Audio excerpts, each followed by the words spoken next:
In Minecraft's Star Legions, you get a chance to take over not just one world, but as many as you can handle. You're a new recruit in an army of acquisitive green aliens, the Krillians, out to wipe out the United Galactic Alliance, or UGA. To put it mildly, your bosses don't have much confidence in your abilities, but you are quickly going to change their minds, right? It's best to start in tutorial phase, where it would be really hard to fail since your enemy has never seen a spaceship in its life.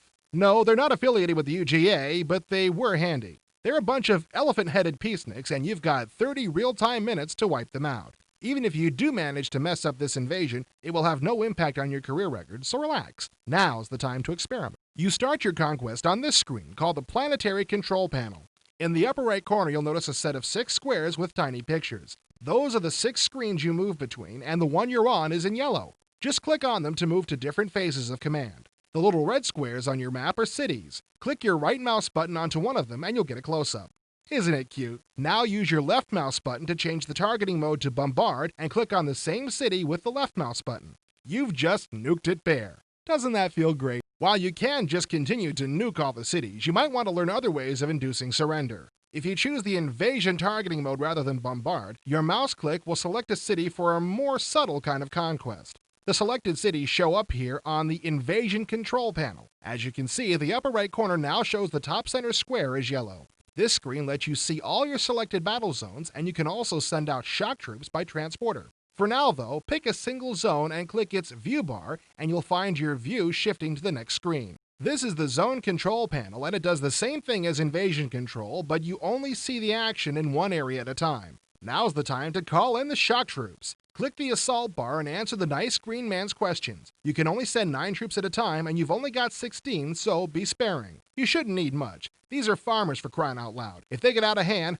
pave them over. You can control soldiers individually by clicking them, or as a unit by clicking the command bar. Almost all the commands are self-explanatory, but STAND means Standard Attack Pattern.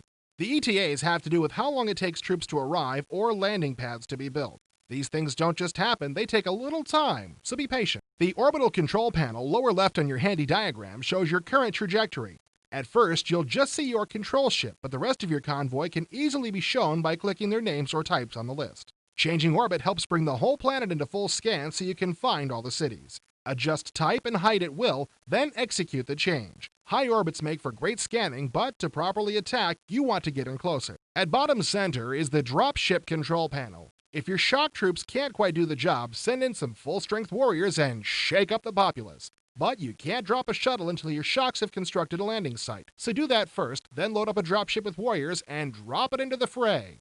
Ah, sweet mayhem. And don't forget to give orders, or they'll just stand there looking stupid. And finally, at bottom right on the map, we have the Data Control Panel. This is like your black box recording of the mission, so if you ever want to go over anything that's happened, it's right here. And before you panic, the little surveillance pictures on the left are completely unrelated to your mission. It's strictly for your amusement, and probably that of the programmer as well. When you finish the tutorial, you'll return to DOS rather than going right into the game proper. You may want to try a few more tricks on those pachydermal farmers, but if you feel up to the task, ask for a new battle instead of the tutorial. The battles get harder pretty quickly, but how else are you going to impress your superior officers, get great medals, and hang out with all those cool, evil green aliens like these? Don't be a wimp. Welcome to the wholesale slaughter that is Star Legions.